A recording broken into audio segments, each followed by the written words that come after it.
Assalamualaikum warahmatullahi wabarakatuh. USM News kembali hadir menjumpai Anda. Beragam informasi menarik akan kami sajikan untuk Anda selama 30 menit ke depan. Bersama saya Dana Mewati dan berikut USM News selengkapnya.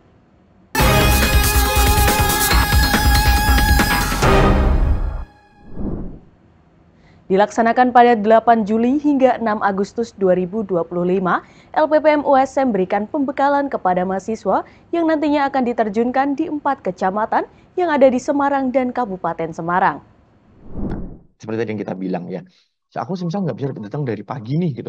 Lembaga Penelitian dan Pengabdian kepada Masyarakat Universitas Semarang menggelar pembekalan kuliah kerja nyata pemberdayaan masyarakat atau KKN PPM 26 yang diikuti 1.259 mahasiswa baru-baru ini melalui Zoom Meeting. KKN PPM ke-26 akan dilaksanakan pada 8 Juli hingga 6 Agustus di Kecamatan Ungaran Timur, Ungaran Barat, Pedurungan, dan Semarang Timur dengan dibimbing 4 supervisi dan 32 DPL. Ketua LPPM USM Profesor Dr. Insinyur Mujiasudi Handayani MT mengungkapkan, keselamatan mahasiswa selama melaksanakan KKN menjadi hal yang utama, meskipun seluruh mahasiswa mendapatkan asuransi keselamatan secara penuh. Sosial yang kemudian terjadi di masyarakat. Seluruh mahasiswa, baik yang tematik, kemudian internasional, dan KKN PPM ini semua mendapatkan asuransi untuk keselamatan kerja maupun selamat kematian. Ya, meskipun demikian, saya berharap semua akan berjalan dengan selamat, tidak ada hal yang terjadi di dalam pelaksanaan KKN tersebut.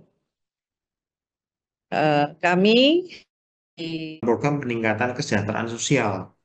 Ya, kalau tema yang kedua itu diantaranya pemberdayaan perempuan dan anak. KKN PPM ke-26 diharapkan bisa menjadi bagian dari KKN sebelumnya dan akan menjadi dasar bagi KKN selanjutnya untuk USM. Dengan menyinkronkan program KKN dengan pemerintah, baik di tingkat pusat, kabupaten kota, maupun desa. Rektor USM Dr. Supari STMT menyampaikan pesannya pada mahasiswa agar dapat menjaga nama baik USM serta dapat memberikan manfaat yang besar bagi warga lokasi KKN nantinya.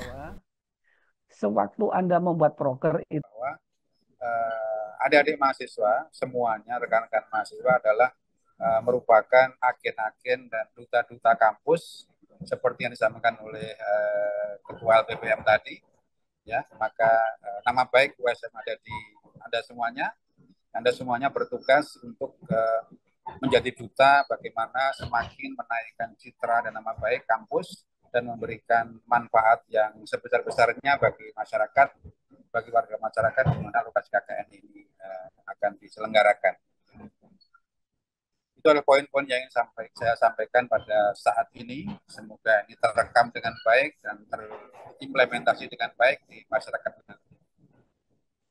Akhirnya Dengan diikuti 165 peserta gelaran seminar dan talk show Best Talk, sosialisasi Jarum Beasiswa Plus yang digelar baru-baru ini menunjukkan antusiasme mahasiswa USM dalam mengikuti acara tersebut.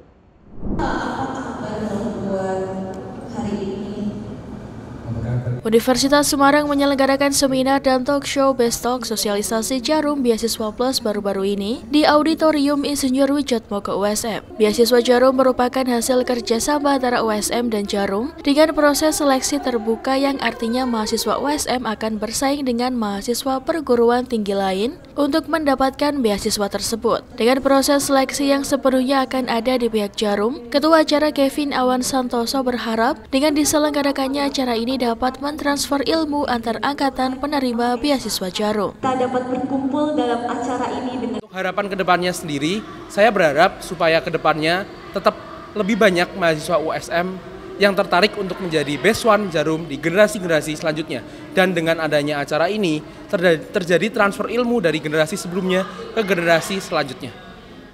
Banyak yang datang semangat, ini tidak diajak soal lagi kurang semangat. Sekali lagi ya, Acara yang digelar rutin setiap tahun tersebut berhasil menarik animo masyarakat dan mahasiswa USM. Terdapat 165 peserta hadir dalam gelaran tersebut, menjadikan gelaran tahun ini dengan jumlah terbanyak dari tahun sebelumnya. Muhammad Aji, Ketua Beswan Semarang, mengungkapkan rasa bahagianya setelah melihat antusiasme dari mahasiswa USM dalam mengikuti gelaran tersebut. Jadi dengan adanya Bestok 2025, tujuannya adalah untuk memberikan informasi dan pengalaman dari para penerima Jarum Beasiswa Plus kepada mahasiswa USM, terutama di semester 2 sama semester 4. Ternyata sangat luar biasa ya USM. Sebenarnya kalau penerima dari beasiswa Jarum USM itu cuma 2 orang, tapi ternyata antusiasme dan semangat dari teman-teman USM itu luar biasa banget. Bahkan dari 5 kampus yang sudah kita kunjungin, USM ini yang paling oke dan paling banyak orangnya yang ikut di Bestok 2025. Jadi sangat luar biasa buat kesan dari mahasiswa USM di acara Bestok 2025 ini.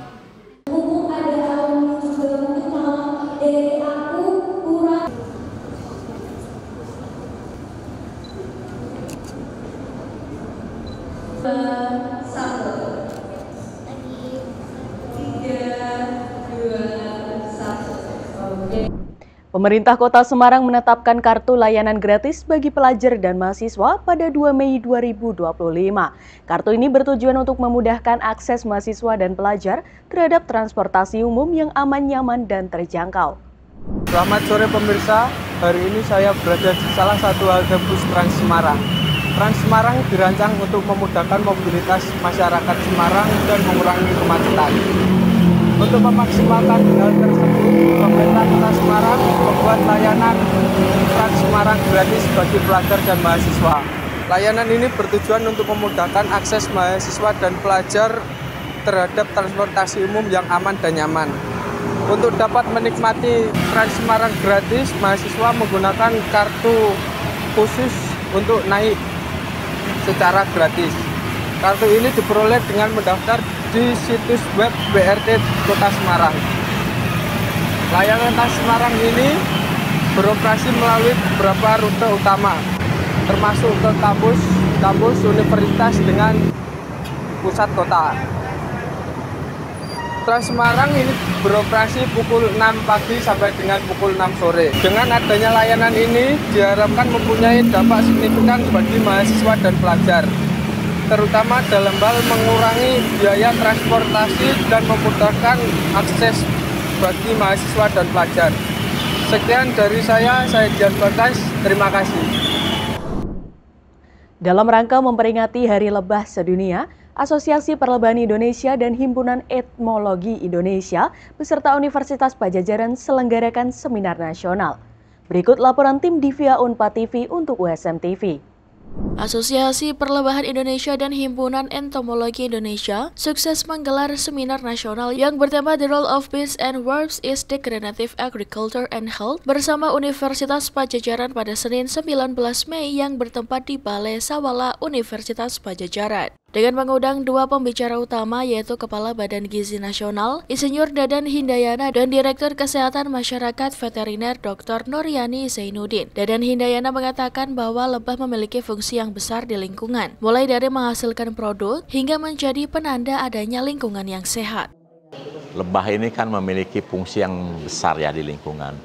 Pertama, dia sebagai penghasil produk, dan ini sangat memungkinkan menghasilkan produk-produk yang bervariasi, menjadi bahan fortifikasi untuk olahan pangan, itu bisa diberikan kepada ibu hamil, menyusui anak balita termasuk anak-anak. Ketika populasi lebah meningkat, kita akan senang karena pasti penyerbukan untuk tanamannya akan meningkat, dan kita tahu bahwa banyak tanaman itu yang membutuhkan penyerbukan silang. Kemudian kita akan senang ketika populasi lebah banyak di lingkungan, kita akan senang. Kenapa? Karena menandakan bahwa lingkungan kita itu sehat. Karena lebah itu sangat sensitif dengan pencemaran. Jadi ketika lebah tidak ada, kita sudah harus berpikir, jangan-jangan lingkungan kita sudah tidak sehat. Diikuti oleh 218 peserta yang terdiri dari akademisi, praktisi lebah, praktisi pertanian, peternak, masyarakat umum, dan mahasiswa. Ketua Pelaksana Seminar Nasional Dr. Yani berharap dalam memperingati Hari Lebah Sedunia ini, masyarakat bisa sama-sama menjaga kelestarian lingkungan, terutama untuk menunjang ekosistem lebah. Jadi memang ini acaranya biasa kita selenggarakan tuh sekali setahun atau setiap tahun. Nah kebetulan kan Universitas Padjadjaran tahun ini diberi kepercayaan ya untuk menjadi tuan rumahnya. Harapannya ya dengan adanya semangat World Bee Day ini ya memperingati Hari Lebah Sedunia gitu ya. Jadi kita sama-sama bisa menjaga kelestarian lingkungan gitu ya. Terutama memang untuk yang menunjang ekosistem lebah. Jadi harapannya semoga kita bisa menjaga ekosistem lebah kita gitu ya. Supaya memang keberlanjutan di bidang pertanian gitu ya, terutama untuk pangan dan juga kesehatan kita bersama gitu, kesehatan masyarakat Indonesia. Dari Jatinangor, Sumedang, tim liputan Divia Unpad TV melaporkan untuk USM TV. Hujan deras yang terjadi di Kabupaten Blora selain mengakibatkan banjir, juga mengakibatkan pohon tumbang. Pohon tumbang terjadi di Jalan Raya Jepon, Jatirogo.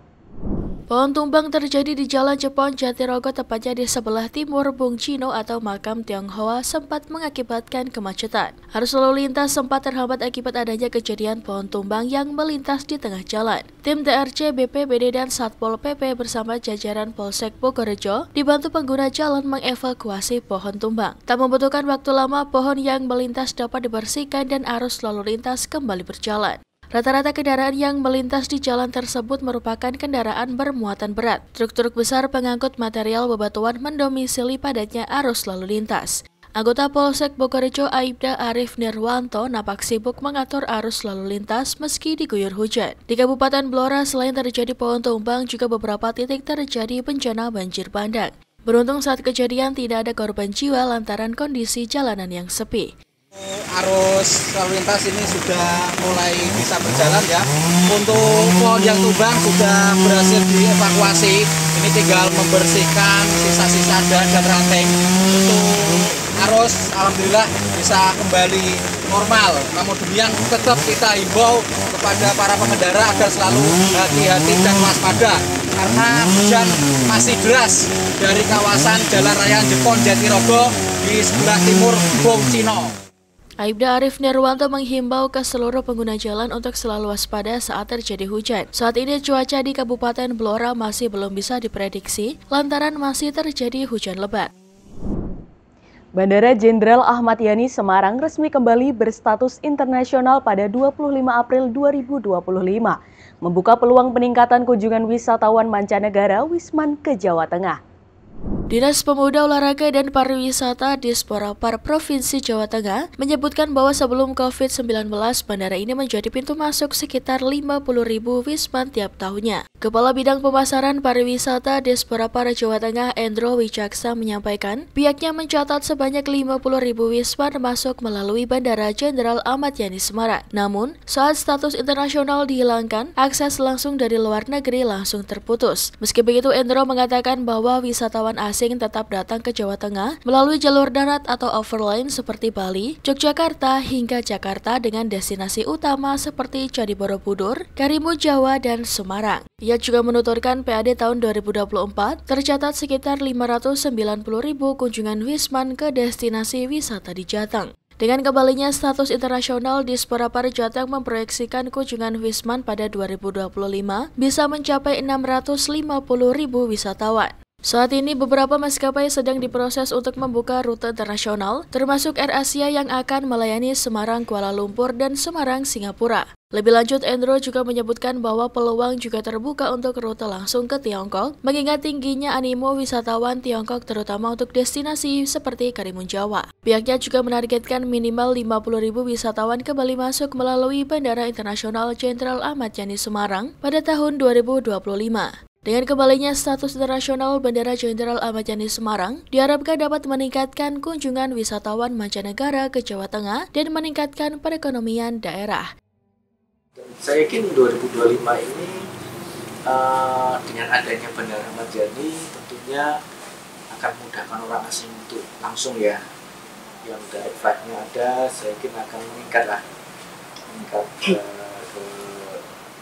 angka proyeksinya ya kami bisa proyeksikan untuk di atas 600, mungkin 650-an ribu orang nanti akan berkunjung.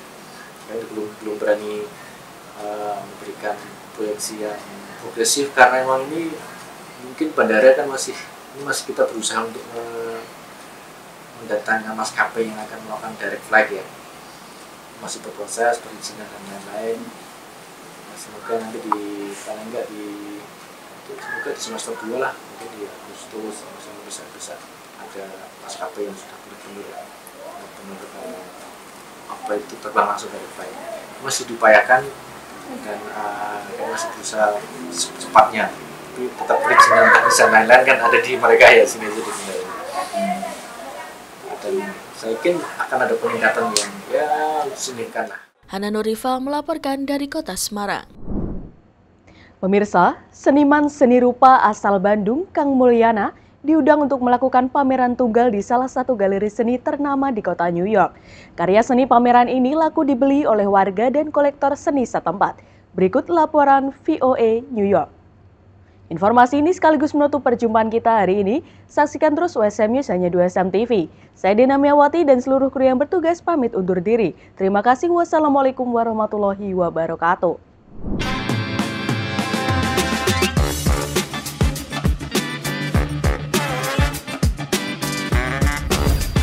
Seniman seni rupa asal Bandung, Kang Mulyana, kembali melakukan pameran tunggal di galeri seni bergengsi Sapar Contemporary, Tribeca, kota New York. Pameran yang berjalan selama lebih dari 2 minggu ini menghadirkan karya seni rupa terapan, di mana Kang Mulyana memadukan antara teknik anyaman, teknik rajut, dan teknik sulam, hingga menghasilkan karya seni mozaik kontemporer yang indah. Sebut alter ego namanya Mogus.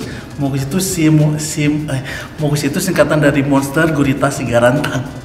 Awalnya tuh sebenarnya aku cerita pribadi lewat si karakter ini, kemudian berkembangnya dalam artian ke lingkungannya. Aku pengen cerita bahwa laut udah gitu kita tuh terkonek dengan alam, maksudnya tuh aku juga membahas tentang sustainable juga, tentang komunitas di sini kayak gitu. Untuk membuat si Mogus ini, karakter ini, saya biasanya mungkin yang paling sederhana tuh bisa 4 hari, tapi kalau lama semingguan lah. Pameran tunggal yang mengeksplorasi imajinasi kehidupan bawah laut ini terpilih setelah melalui proses kurasi yang cukup panjang. Apalagi saat ini studio dan galeri milik Kang Mulyana berada di kota Yogyakarta. I think that his work in a very positive and joyful way talks about the environment and our shared responsibility to preserve nature, to stop pollution. And I think that he does it in a very mesmerizing, poetic way. Tahunya tuh senang karena di sini banyak museum. Aku sendiri kan karena suka dengan seni, jadi ini tuh kayak bahagia banget gitu bisa berkunjung ke museum-museum di sini karena selain koleksinya banyak gitu, udah gitu biasanya lihat karya dari media, tapi ini langsung lihat karya asli tuh kayak beda rasa gitu. Hingga berita ini diturunkan, beberapa karya dari pameran ini telah dibeli oleh para kolektor seni kota New York dengan harga yang mencapai ribuan dolar. Naratama dan editor Yoga Laksana, New York.